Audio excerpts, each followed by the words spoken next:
بسم اللہ الرحمن الرحیم۔ دوستو، قاہرہ میں ایک اونچی پہاڑی پر ایک شخص نے 3 قبریں دیکھی جو کہ ایک ہی لائن میں بنی ہوئی تھی اور بالکل ہو بہو ایک جیسی تھی، مگر ان کی خاصیت یہ تھی کہ تینوں قبروں پر الگ الگ آثار لکھے ہوئے تھے۔ پہلے قبر پر لکھا ہوا تھا، وہ شخص اپنی زندگی میں کیا لذت کر پائے گا جو یہ بات جانتا ہو کہ اللہ تعالیٰ اس سے ضرور حساب لے گا۔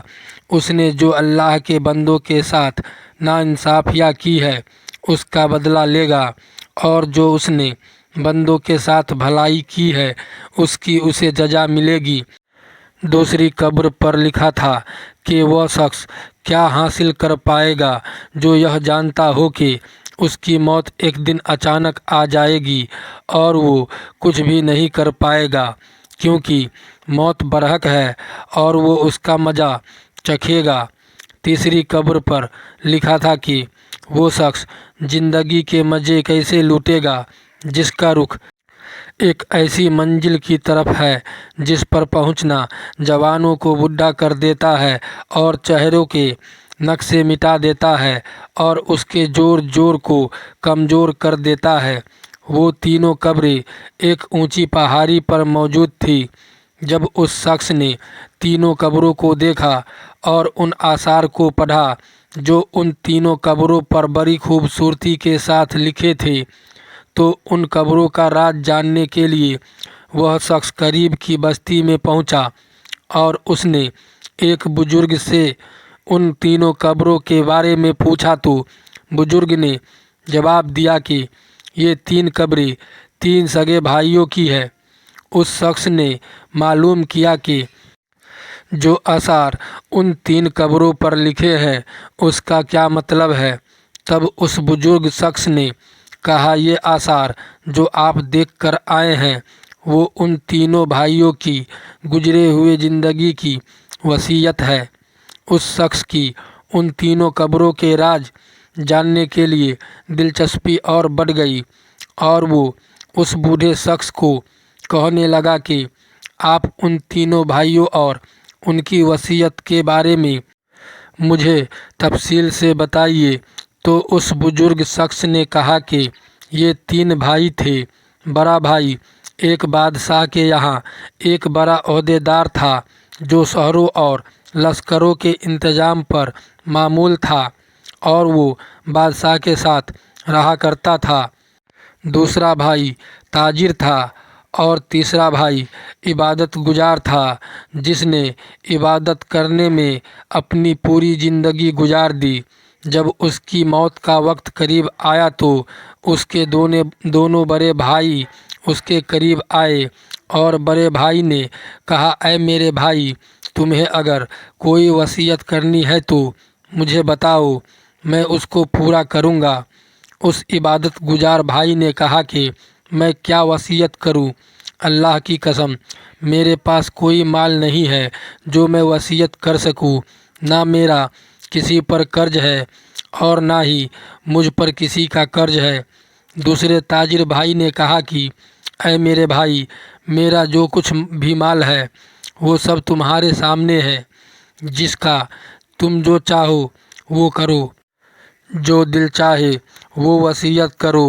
اگر تمہارے دل میں کوئی بھلائی کا ارمان رہ گیا ہو جو مال کی وجہ سے پورا نہ ہو۔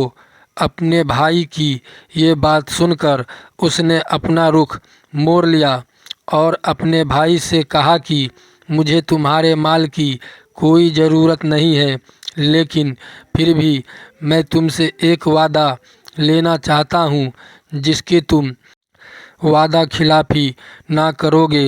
تو ان دونوں بھائیوں نے کہا کہ ہم وعدہ کرتے ہیں کہ تم جو کچھ کہو گے اسے ہم پورا کریں گے۔ تب اس عبادت گزار بھائی نے کہا، جب میں مر جاؤں تو تم مجھ کو ایک اونچی جگہ پر دفن کر دینا اور میری قبر پر لکھ دینا کہ زندگی سے وہ شخص کیا لذت حاصل کر پائے گا جو یہ جانتا ہو کہ اللہ تعالیٰ اس سے ضرور سوال جواب کرے گا اور اس سے بندوں کے ساتھ کی جانے والی ناانصافیوں کا بدلہ لے گا، اور اس نے جو بھلائی کی ہے اس کی وہ جزا دے گا۔ اور جب یہ کام کر لو تو تم روزانہ 3 دن میری قبر پر آنا، شاید تمہیں نصیحت نصیب ہو۔ انہوں نے اس کی موت کے بعد ایسا ہی کیا۔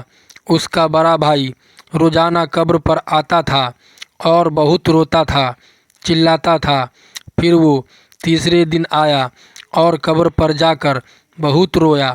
اس کے بعد وہ وہاں سے جانے لگا تو اچانک قبر کے اندر سے زوردار دھماکے کی آواز آئی۔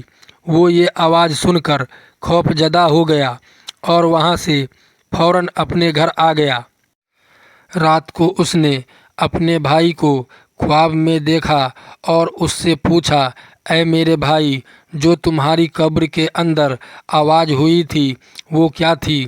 اس کے بھائی نے جواب دیا کہ وہ آواز ایک ہتھوڑے کی تھی۔ مجھ سے قبر میں کہا گیا کہ تو نے مظلوم کو دیکھا مگر پھر بھی تو نے اس کی کوئی مدد نہیں کی۔ یہ بات سن کر اس کی آنکھ کھل گئی اور وہ غمزدہ ہو گیا۔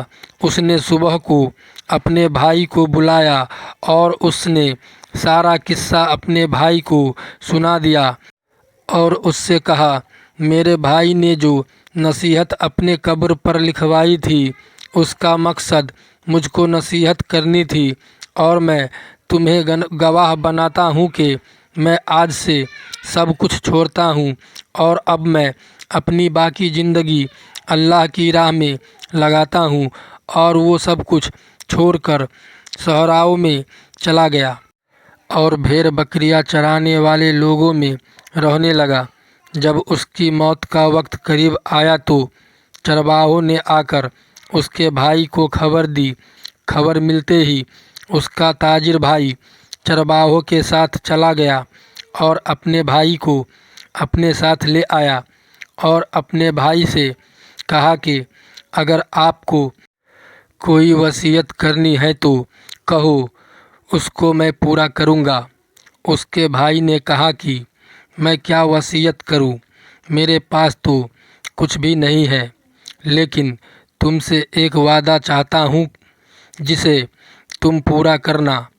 اس نے کہا، جب میں مر جاؤں تو میری قبر بھی میرے بھائی کے پاس بنوا دینا اور میری قبر پر لکھ دینا کہ کیا لذت پائے گا وہ آدمی جو یقین رکھتا ہو اس بات پر کہ موت اس کو اچانک آ جائے گی، اس کی ساری شہرت چھین لے گی اور اس گھر میں وہ لے جائے گی جس کا وہ مستحق ہے۔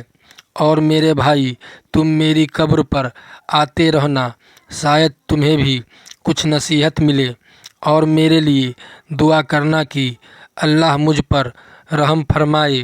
جب وہ مر گیا تو اس کے بھائی نے اس کی وصیت کے مطابق ایسا ہی کیا۔